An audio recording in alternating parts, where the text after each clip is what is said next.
अल्हम्दुलिल्लाह अल्हम्दुलिल्लाहि नहमदुहु व नस्तईनुहु व नस्तगफिरुहु व नऊज़ु बिल्लाहि मिन शुरूरि अनफुसिना व मिन सय्यिआति आमालिना मन यहदिहिल्लाहु फला मुदिल्ल लहु व मन युद्लिल फला हादिय लहु व अशहदु अल्ला इलाहा इल्लल्लाहु वहदहु ला शरीका लहु व अशहदु अन्ना मुहम्मदन अब्दुहु व रसूलुहु अम्मा बाद फ़इन्न खैरल हदीसी किताबुल्लाह व खैरल हदी हदियु मुहम्मदिन सल्लल्लाहु अलैहि वसल्लम व शर्रल उमूरि मुहदसातुहा व कुल्लु मुहदसतिन बिदअ व कुल्लु बिदअतिन ज़लाला व कुल्लु ज़लालतिन फिन्नार। अल्लाहुम्मा सल्लि अला मुहम्मदिन व अला आलि मुहम्मदिन कमा सल्लैता अला इब्राहीम व अला आलि इब्राहीम इन्नका हमीदुम मजीद।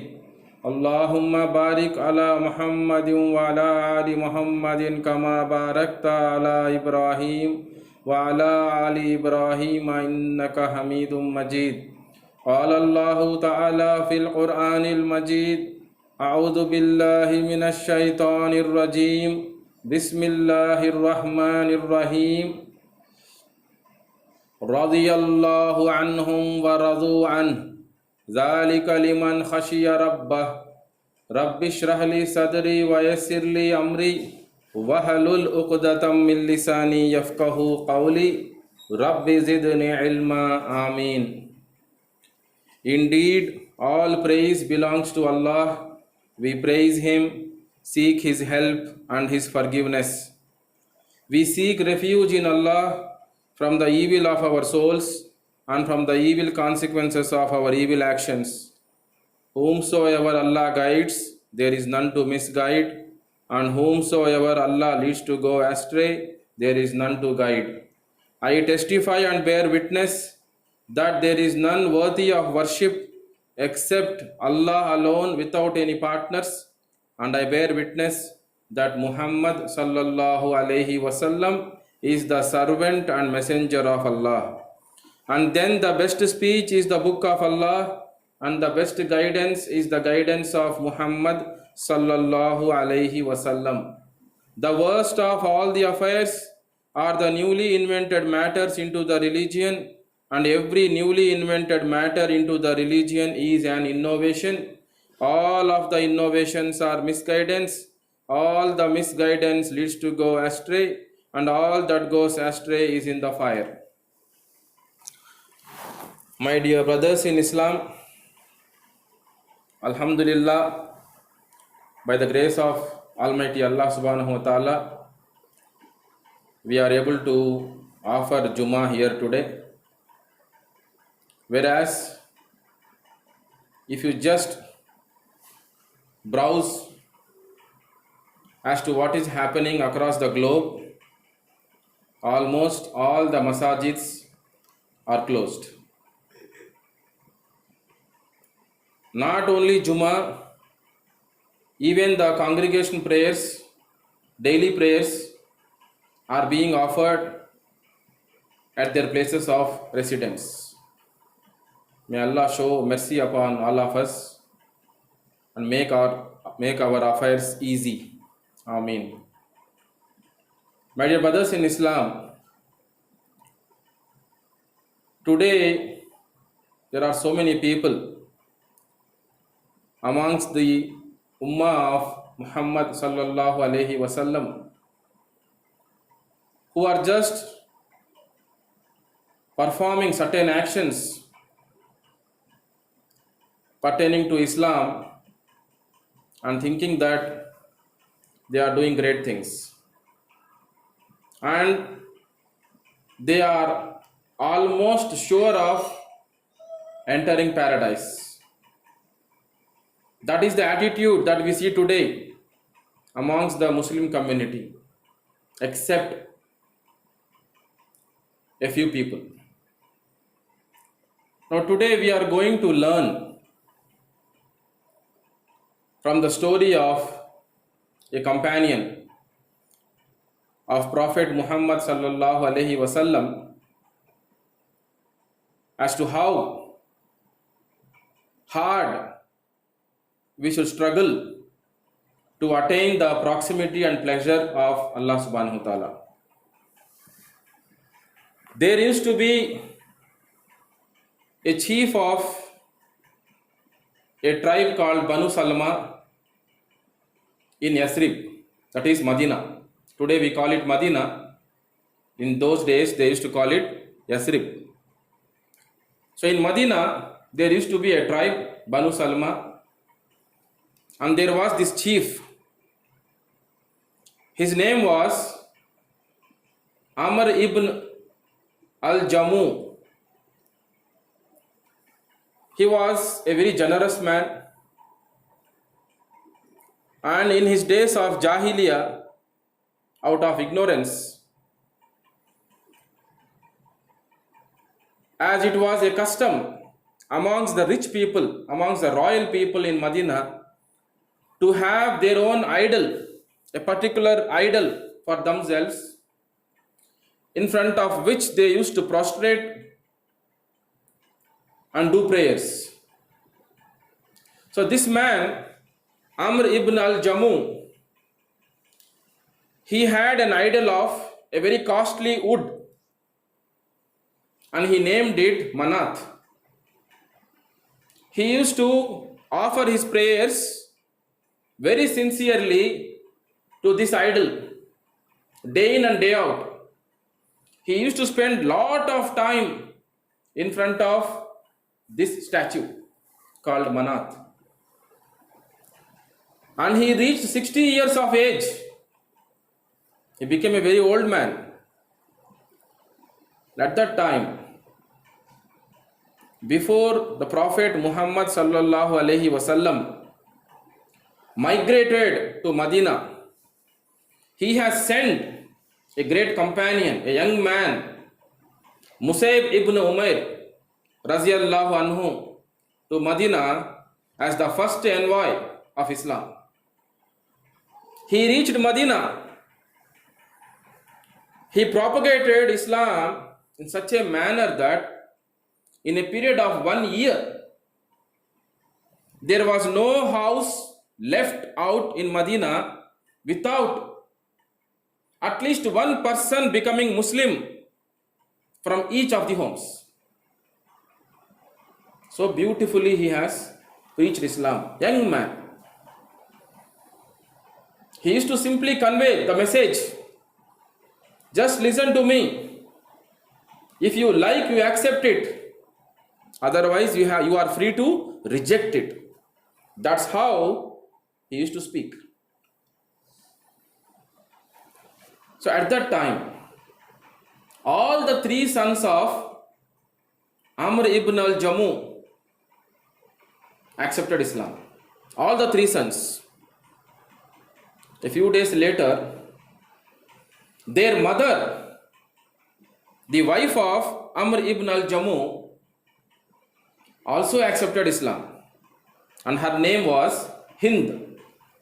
She also accepted Islam. So one day what happened? Amr ibn al-Jamu told his wife that I heard about a man by name Musayb ibn Umair, that he is preaching a new faith and people are accepting it. People are leaving idolatry, making idols and worshipping them. So caution our children about this man. By that time already they have become Muslims, his wife and his children. So Hind said, I will call your son Muaz ibn Amr. We know of another name, another popular Sahabi companion, Muaz ibn Jabal. And Alhamdulillah, coincidentally, he happens to be Muaz ibn Jabal raziyallahu anhu, happens to be the close friend of Muaz ibn Amr, who is the son of Amr ibn al-Jamu. So Muaz ibn Amr comes in front of his father and recites Surah Fatiha and tells the meaning of that. Amr ibn al-Jamu gets attracted to that message and he says, it is beautiful. How beautiful it is. Does Musayb says everything like this only? So beautiful. So his son immediately asked him, Father, are you willing to accept Islam? Why don't you come and see Musayb ibn Umair and pledge? Then he says, no, I have to talk to Manat. Then his son said, how can you talk to Manat? It's just a piece of wood. What conversation you are going to have, Dad? So he got angry. He said, I have to talk to Manat. I don't decide anything without talking to my idol. So as a part of the custom, these idolaters in Medina, what they used to practice was, an old woman will be asked to stand behind the idol and they will talk to the idol. The old lady who stands behind the idol will give the reply as if the idol is talking to the person. And people used to think that the idol inspires the old woman who stands behind the idol, and it is not the woman that is speaking, but it is the idol who is answering the prayers. That was their practice. So he stood in front of Manat that day and told Manat, I heard the message of a new faith. No doubt it is beautiful, but I don't want to take any decision in favor of that, leaving the religion of my forefathers, and that too without talking to you. And I want your advice on this. There was no reply. Then Amr ibn al-Jamu said, okay, I think you are angry, so I will leave you for some time. Then I will come back to you again. Next day again, when he wanted to come, what happened? His three sons met Muaz ibn Jabal Raziyallahu anhu and told about what has happened at home. On that night, they took the idol, they threw it in a pit, in a drainage, which contains dung, impure water. So what happened? The next day when he wanted to talk, when he wanted to go to the idol was not there.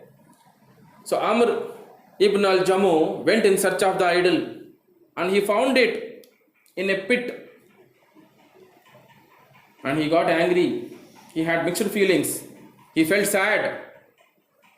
He washed the idol, and the idol was upside down with head inside the dung and legs up.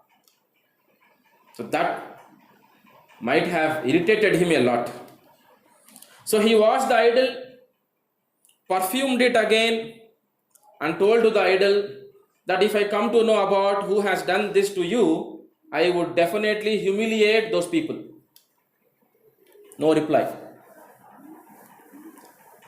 On that night again, his three sons, with the help of Muaz ibn Jabal, took the idol, threw it in the pit. Nobody saw. It was night, dark night. Again the same thing. He went in search of the idol, found the idol upside down, brought it, washed it, perfumed it, kept it at its original place. It happened for a couple of times. Then he decided, he went to Manat, he put a sword around its neck. He hanged a sword around its neck and said, you take care of yourself. If you are powerful, you take care of yourself, because I don't know who is doing this to you. Again it happened. The sword was thrown away in the pit, and again the idol was found upside down in the pit. Then his friend was passing by. His friend who saw this scene told Amr, this is the message of Islam. What are you doing? How come you are offering prayers to an idol which cannot benefit you and protect itself? So that message hit Amr ibn al-Jamu like an arrow, and he started thinking positively about Islam. Alhamdulillah, he accepted Islam. By that time he was very old man, and it is documented that he has dedicated everything for the sake of Islam. His family, his wealth, everything he has dedicated for the sake of Islam. Still he was not happy. Still he was not satisfied with what he has done. He was afraid of Allah subhanahu wa ta'ala. So afraid. And he was so remorse struck that for decades, for so many years, I was a mushrik. I was such ignorant person. I have associated a partner to Allah subhanahu wa ta'ala. And he was cursing himself. He was not happy with what he has done. He wanted to wage the war. He wanted to participate in the war, the first battle of Badr, but he could not. In the second battle, the battle of Uhud, he wanted to participate. He expressed his opinion. His wife, his children stopped him. They told him, you have become very old and weak, because he was already more than 60. And you know, he was a physically challenged person. He was a lame man. One of his legs was good, another one was crippled. Lame man. And look at his intention, determination. He wanted to participate. So when he expressed the idea to his family members, they discouraged him. He got angry. He stood up on his one leg and went to Muhammad sallallahu alaihi wasallam, expressed his idea, asked his permission. He implored, begged Muhammad sallallahu alaihi wasallam to permit him to fight in the battle of Uhud. Muhammad sallallahu alaihi wasallam said, perhaps, maybe Allah will grant him martyrdom. He will become shaheed. So let him participate. He participated along with his three sons. Another son's name was Khalad Raziyallahu anhu. He participated in the battle of Uhud. Lame man. He was not walking, he was not running. He was hopping, jumping from one place to another, and he fought courageously. And he was shouting, I desire paradise. Oh Allah, I desire paradise. And before he left to the battle of Uhud, he turned his face towards the Qibla and prayed to Allah. He told to Allah, oh Allah, don't return me to my family again. This time he was not talking to Manat. He was talking to the Lord of all the worlds, Allah subhanahu wa ta'ala. He turned towards the Qibla and said, oh Allah, don't return me to my family. I am craving for martyrdom. Because he was not happy. He was not satisfied with what he has done. Though he has dedicated everything, including his wealth, for the sake of Islam. He participated. He and his own son Khallad died. They became martyrs in the battle of Uhud. So, my dear brothers in Islam, the ayat that I have, a part of the ayat that I have recited in the khutbah is from Surah Al-Bayyinah, Surah number 98, last ayat, ayat number 8, a part of that. أعوذ بالله من الشيطان الرجيم بسم الله الرحمن الرحيم رضي الله عنهم ورضوا عنه ذلك لمن خشي ربه. Allah is pleased with them and they are pleased with him. Allah issues the certificate. First he talks about himself. He says, I am pleased with them. I am pleased. And they are pleased with him. And to please him, the companions like Amr ibn al-Jamu did not leave any stone unturned on the way of Allah. They wanted to attain the pleasure and proximity of Allah, exploited all alternatives. Still they were not happy. They wanted to give their life also. That was the attitude. And Allah says, ذَلِكَ لِمَنْ خَشِيَ رَبَّهُ. It is for everyone. It is for every such person who has feared him. Khashiyah, who is conscious of Allah day in and day out. So, my dear brothers in Islam, there are lessons to be learned from the stories of the prophets, from the stories of the companions and the pious predecessors. May Allah grant us the tawfiq to learn the lessons. May Allah grant steadfastness to our feet. May Allah strengthen our iman. May Allah grant patience. May Allah grant us hikmah to propagate the teachings of Islam in a proper way to the people around us. May Allah protect us from all calamities. May Allah grant us khatima bil khair. May Allah grant Jannatul Firdaus to our parents, to our spouse, to our siblings, to our children, to our friends and relatives. Ameen. Wa akhiru dawana anil hamdulillahi rabbil alamin.